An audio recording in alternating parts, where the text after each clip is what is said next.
Hello everyone, I'm Saddam Baluch and today we are going to discuss the rest of the kinds of sentences according to meaning, interrogative sentences, optative sentences and exclamatory sentences. In our first video, we have already discussed the first two kinds of kinds of sentences according to meaning, declarative or assertive sentences and imperative sentences. So, before we go to the third kind of sentences according to meaning, interrogative sentences, let's have a small introduction of sentence which we had already done in our first video. A group of words that has a subject and a predicate and gives complete sense or meaning is called a sentence. लफ्ज़ों का एक ग्रोह जिसका एक subject है और एक predicate है और मुकम्मल मानी देता है एक जुमला कहलाता है. For example we are learning English, हम इंग्लिश सीख रहे हैं. She does not invite us, वो हमें दावत नहीं देती है. क्लोज द डोर, दरवाज़ा बंद करें. Are they going to school, क्या वो स्कूल जा रहे हैं. May you live long, Allah करे आपकी उम्र लंबी हो.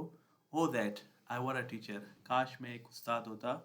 और रे वी वन द मैच, और रे हम मैच जीत गए.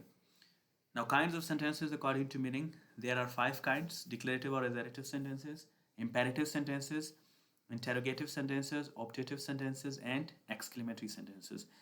So we have already done the first two kinds, declarative or assertive sentences and imperative sentences. So today we'll start from the interrogative sentences. So what are interrogative sentences? Those sentences in which we ask questions and end with a question mark are called interrogative sentences. वो जुमले जिनमें हम सवाल पूछते हैं और जिनके आखिर में एक सवालिया निशान आता है, interrogative sentences कहलाते हैं. Kinds of interrogative sentences हमारे पास दो हैं, yes no questions and WH questions. What are yes no questions? Yes no questions are asked with the help of auxiliary verbs which are used at the beginning of yes no questions for common information and answered with yes no. Yes no questions पूछे जाते हैं auxiliary verbs की मदद से, जिनको yes no questions के शुरू में लगाया जाता है आम मालूमात के लिए, और इनका जवाब हमें yes या no में मिलता है. For example yes no question इनकी शॉर्ट आंसर्स हैं और कंप्लीट आंसर्स हैं. इसी टीचिंग द स्टूडेंट्स, क्या वो स्टूडेंट्स को पढ़ा रहा है? yes he is, जी हाँ वो. no he isn't, नहीं वो नहीं पढ़ा रहा है. Complete answer, yes he is teaching the students. No he isn't teaching the students. One more sentence, as they called on him, क्या वो उनसे रुजू कर चुके हैं? Yes they have, no they haven't. Yes they have called on him, no they haven't called on him. Now it's on you, either you answer yes no questions in short ways or in complete sentences. Next we have got kinds of yes no questions. There are some 10 kinds of yes no questions. Tag questions, same way tag questions. Indirect questions, included questions, declarative or display questions, negative yes no questions formal, negative yes no questions informal, questions for attention or concentration, alternative questions, and at the end we have got polite questions. So let's discuss the first kind of yes no questions, tag questions. Tag questions mean short questions.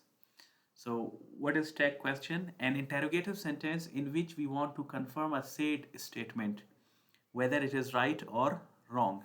Here we are missing statement. एक ऐसा सवालिया जुमला जिसमें हम कही हुई बात की तस्दीक करते हैं, आया ये दुरुस्त है या गलत है. Note, if a said statement is positive, then tag question must be negative question. अगर कही हुई बात मुस्बत जुमले में है तो उसका जो tag question होगा वो negative होगा. If a said statement is negative, then tag question must be positive question. अगर कही हुई बात negative जुमले में होगी तो उसका जो tag question होगा वो positive question होगा. अब हमारे पास कुछ एग्जाम्पल्स हैं. We have got some examples like affirmative sentences, negative tag आ रहा है जो हमने नोट नंबर 1 में पढ़ा था. याद रखिए जब पॉजिटिव जुमला होगा तो उसका जो टैग क्वेश्चन होगा वो हमेशा नेगेटिव में होगा, लेकिन उसका जो आंसर होगा वो हमेशा अफर्मेटिव में होगा. अब देखें, मैरी इज हियर, मैरी यहाँ है, इजंट शी. अब आप इस बात को कह भी रहे हैं खुद और उसको कंफर्म भी करना चाह रहे हैं टैग क्वेश्चन की मदद से, और उसका जवाब है yes she is. You like ice cream, don't you? Yes, I do. they have left, haven't they? Yes, they have. अब नेक्स्ट एग्जाम्पल हमारे पास जो है नोट नंबर 2 के लिए, जहां हमारे जो सेड स्टेटमेंट्स हैं वो नेगेटिव है, लेकिन टैग क्वेश्चन हमारे पास अफर्मेटिव में आ रहे हैं और उनके जो आंसर्स हैं वो हमारे हमारे पास नेगेटिव में एक्सपेक्टेड है. कैसे? Mary is not here, is she? No, she isn't. You don't like to, you don't like tea, do you? No, I don't. They haven't left, have they? No, they haven't. अब Mary is not hair का अगर हम मिसाल ले लें, Mary यहाँ नहीं है. Is she? क्या वो यहाँ नहीं है? मतलब हम कहते हैं कि मैरी यहाँ नहीं है, क्या वो? तो इसका जवाब आ रहा है कि मतलब नो शी इजंट, मतलब जो आपने सुना है बिल्कुल ठीक सुना है, मैरी यहाँ नहीं है. ये हमारे पास टैग क्वेश्चंस को इस्तेमाल करने का तरीका है. अब हमारे पास हेल्पिंग वर्ब्स के लिए या प्रोनाउंस के लिए टैग क्वेश्चंस बनाना आसान है. जैसा कि अगर मैं कहता हूँ मैरी इज हियर, तो हम कह रहे हैं इजंट शी. अब देखें इजंट शी आ गया क्योंकि हमारे पास Mary is replaced by she. अगर हमारे पास कुछ ऐसे सेंटेंसेस हैं where it is difficult to get pronounce और the appropriate words for tag questions, तो हमारे पास कुछ और जुमले हैं जैसे कि दिस और दैट. अगर दिस और दैट सेट स्टेटमेंट में आ रहा है तो इसका टैग क्वेश्चन क्या होगा आप देख सकते हैं. दिस और दैट, मतलब दिस यूज करें या that. Is your book, isn't it? अब देखें isn't it. The tag pronoun for this और that is it. In the same way these और those are yours, aren't they, मतलब आर्ट दीज गलत है, आर्ट दोज भी गलत है. दीज और those are yours, aren't they? The tag pronoun for these or those is they. There is a meeting tonight, isn't there? See, isn't there. So in sentences with there plus be, there is used in tag. Okay, everything is okay, isn't it? One more sentence, everyone took the rest, didn't they? अब देखिए personal pronouns are used to refer to indefinite compound nouns. They is usually used in a tag to refer to everyone, everybody, someone, somebody, no one, nobody. Is that clear? जब हमारे पास ये indefinite pronouns आते हैं तो इनके लिए जो tag use होता है वो they है. Next, nothing is wrong, is it? अब देखें ये जुमला नेगेटिव है तो इसका टैग पॉजिटिव क्वेश्चन में है और इसका जो आंसर है वो भी जाहिर है नेगेटिव में ही एक्सपेक्ट होगा. तो sentences with negative words take affirmative tags. Nobody called on the phone, did they? I guess it is also clear. You have never smoked, have you? मतलब haven't you यहाँ गलत होगा. Okay, I'm supposed to work hard, am I not? अब आप देख सकते हैं am I not हमने यूज़ किया है तो am I not is formal English. अगर इसी तरह अगर मैं कहूँ I am supposed to work hard, अगर मैं कहूँ aren't I या ain't I जो कि slang word है, slang means very informal है, and तमाम is not के लिए भी यूज़ होते हैं, am not के लिए भी और are not के लिए भी. अगर मैं कहता हूँ मतलब I am suppose to work hard तो एंड आई जो है हमारे पास क्या है, ये कॉमन है स्पोकन इंग्लिश में और ये इनफॉर्मल काउंट होता है. तो एम आई नॉट अगर आप कहेंगे तो ये ज़्यादा फॉर्मल है. So here we have done tag questions. If you have any questions you can ask me in the comment box. No matter, I will be there to reply you and make the things clearer. Next we have got the next kind of yes no questions, same way tag question. When a said statement is positive and the tag question is an interrogative sentence is called a same way tag question. अब वहाँ हमने दो notes पढ़े थे कि अगर set statement positive है और टैग क्वेश्चन सिर्फ पॉजिटिव क्वेश्चन है. वहाँ हमने पढ़ा था कि पॉजिटिव सेट स्टेटमेंट पॉजिटिव है तो टैग क्वेश्चन नेगेटिव होगा. लेकिन यहाँ ये है कि सेट स्टेटमेंट क्या है, पॉजिटिव है और टैग क्वेश्चन भी पॉजिटिव है जुमले में. सेम वे टैग क्वेश्चन कहलाता है.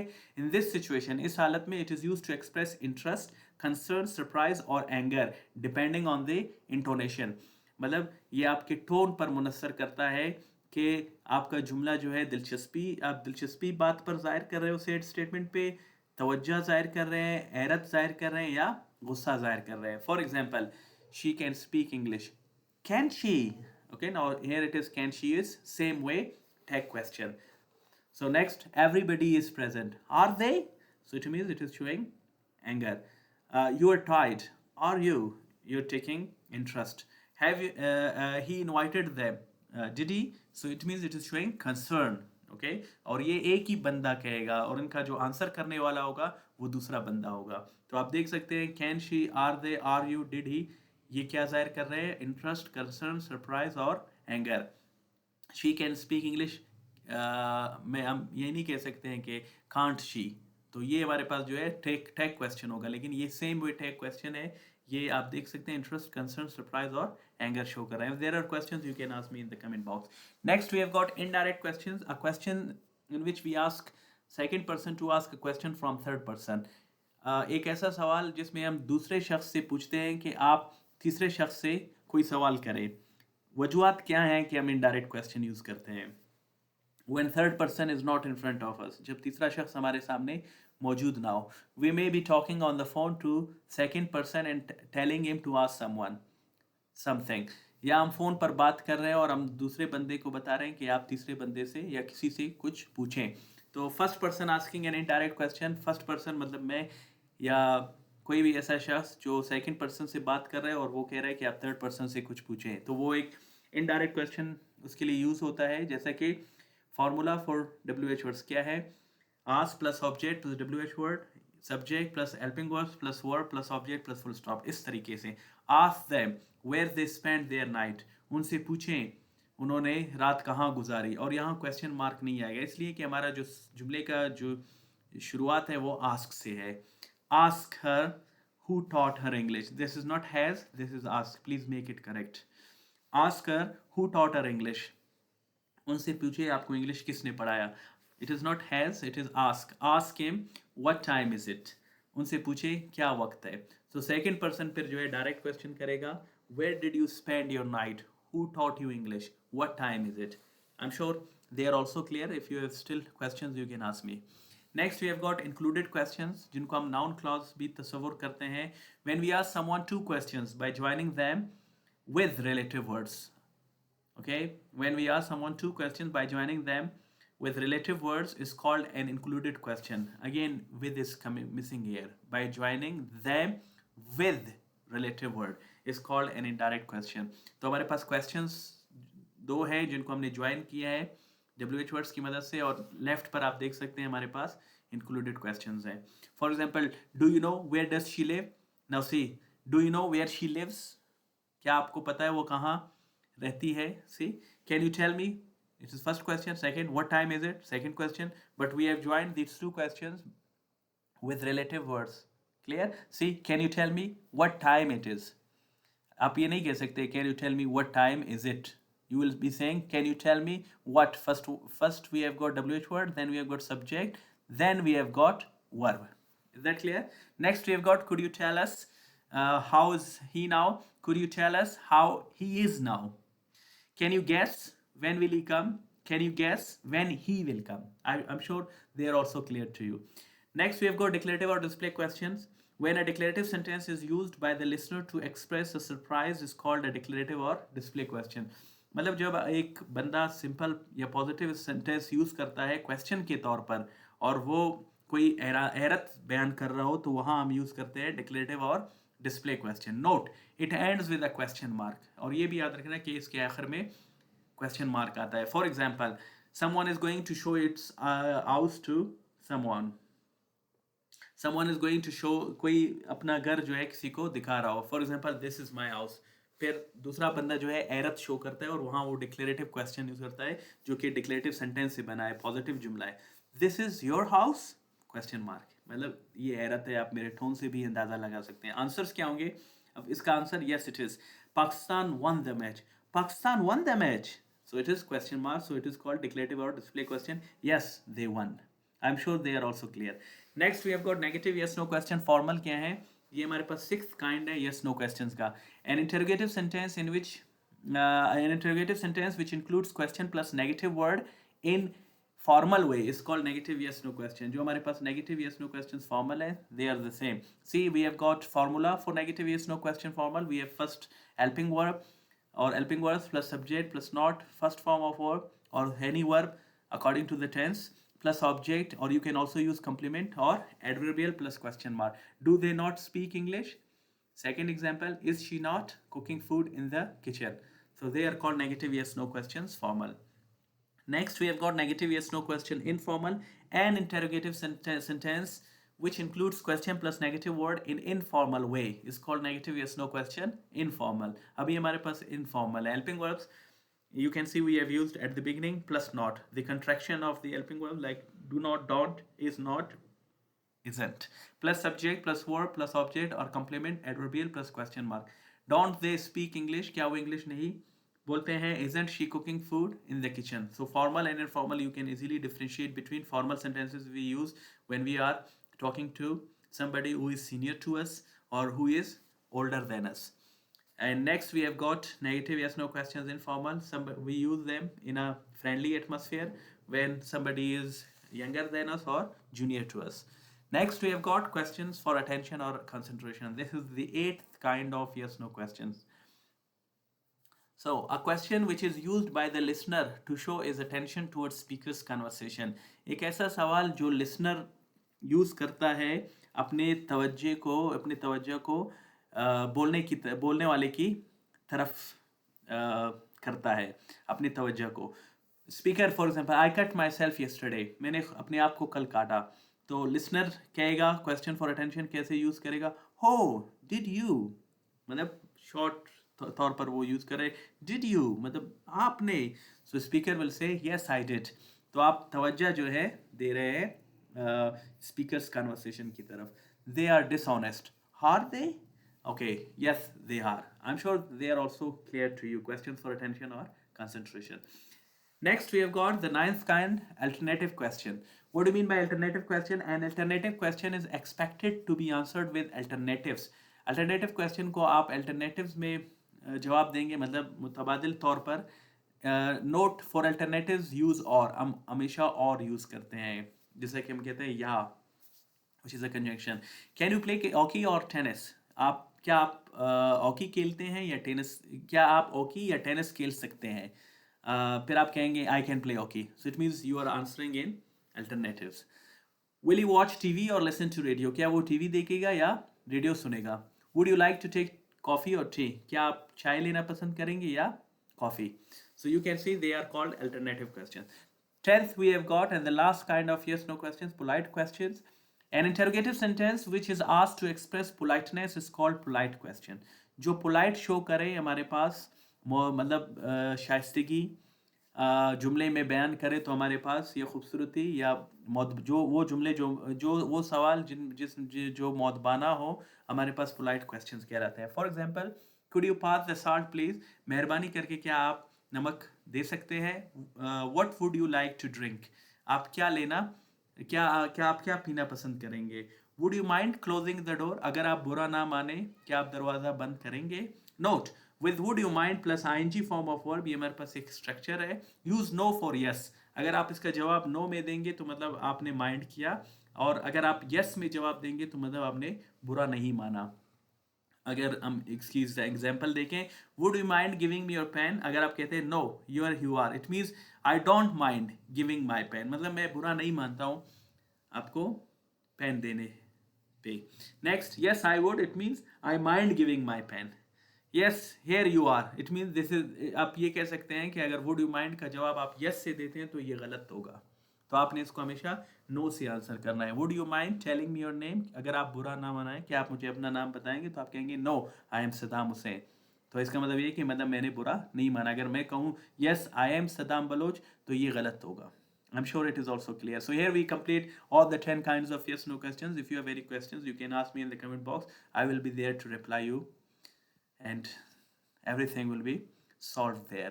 Next, we have got the second main kind of interrogative sentences, WH questions.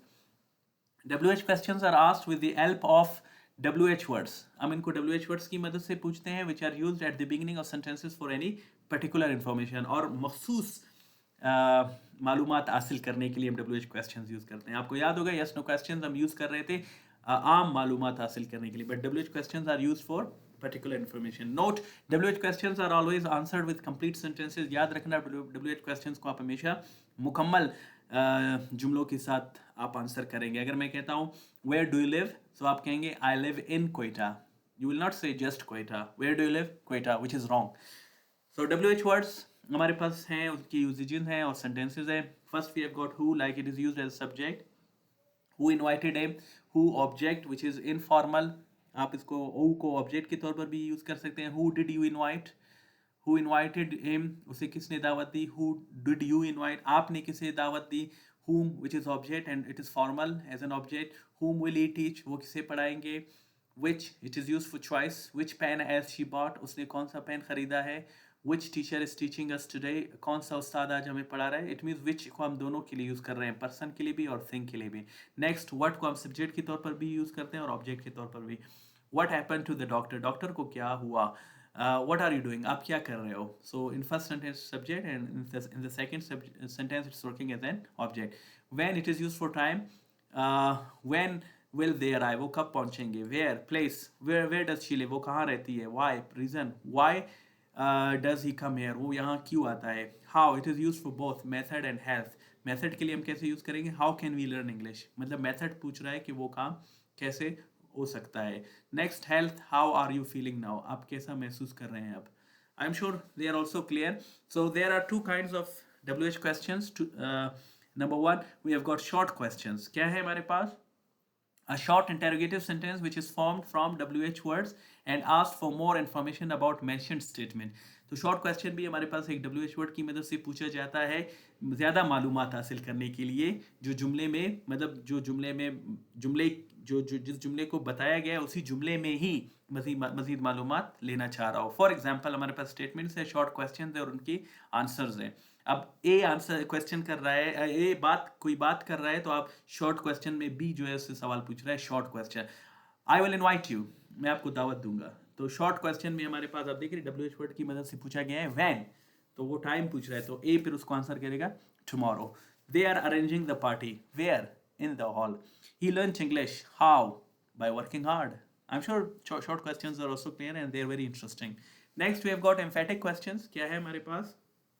The questions which have emphasis or stress are called emphatic questions. हमारे पास emphatic questions वो हैं जो दबाव या जोर के लिए शो होते हैं. Emphatic questions मतलब WH questions की ये second kind है.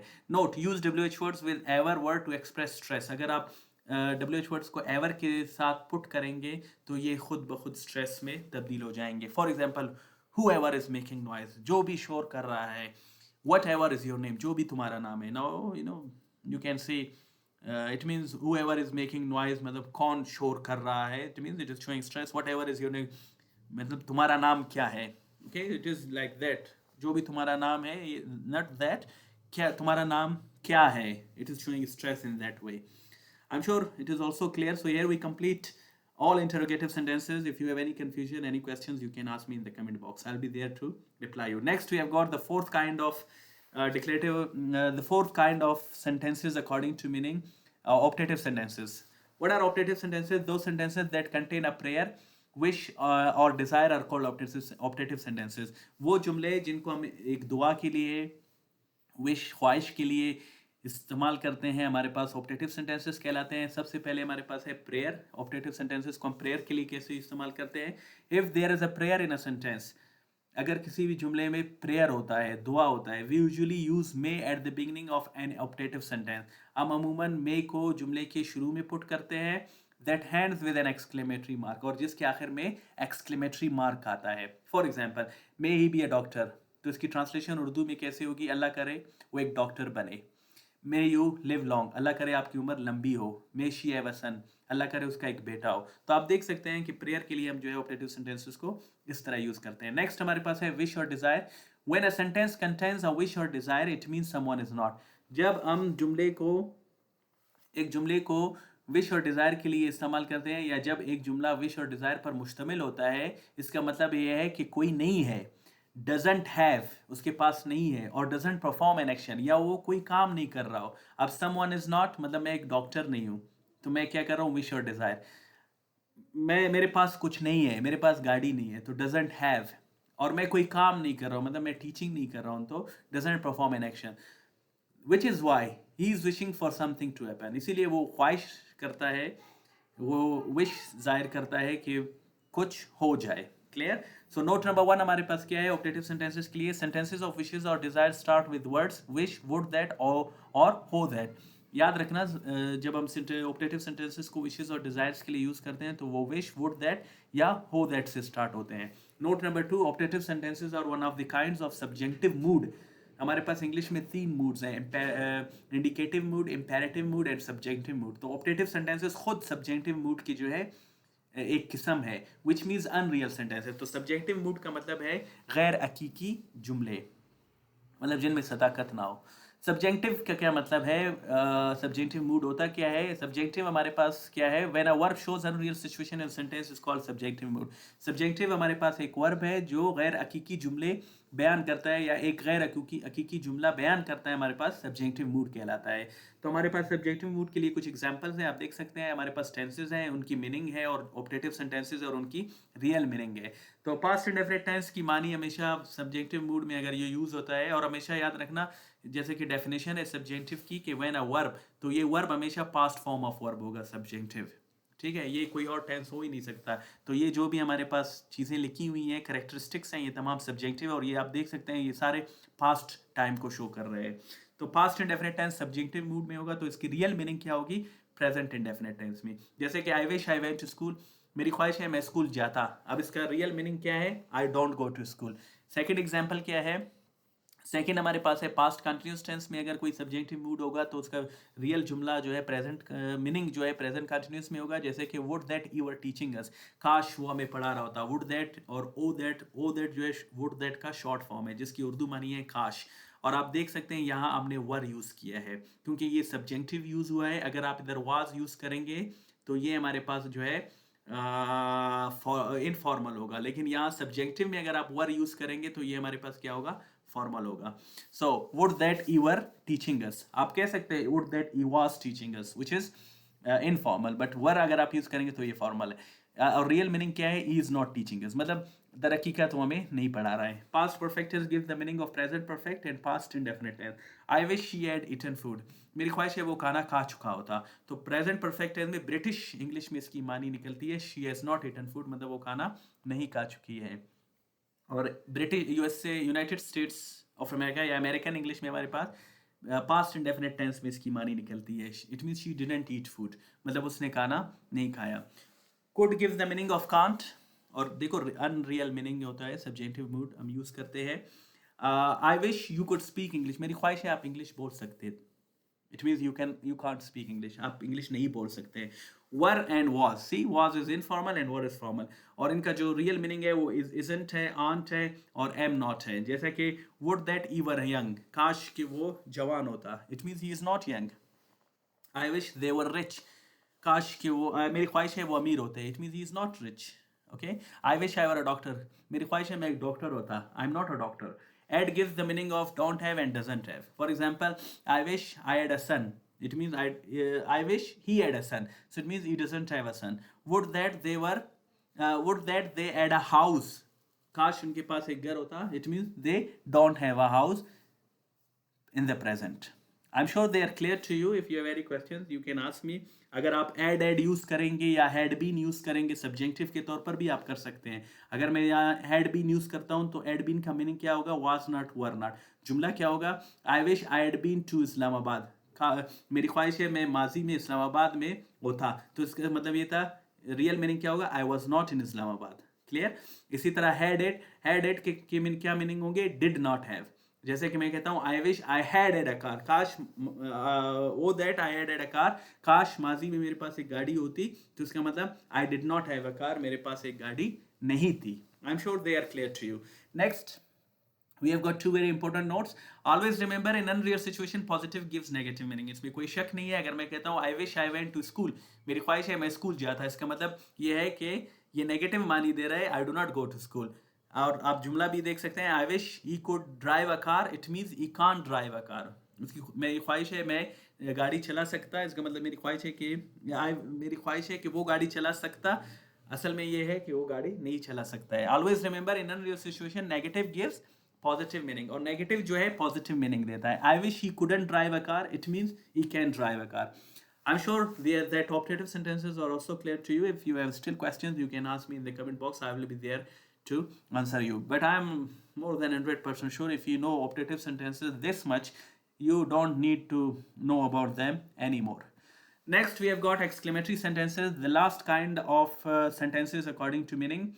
Exclamatory sentences, the fifth kind, those sentences that express sudden and strong feelings of sorrow, surprise, or happiness and end with an exclamation mark are called exclamatory sentences. वो जुमले जो अचानक और मजबूत एहसासात जाहिर करते हैं, दुख के, हैरत के, खुशी के, और इनके आखिर में एक्सक्लेमेटरी मार्क आता है हमारे पास, एक्सक्लेमेटरी सेंटेंसेस कहलाते हैं.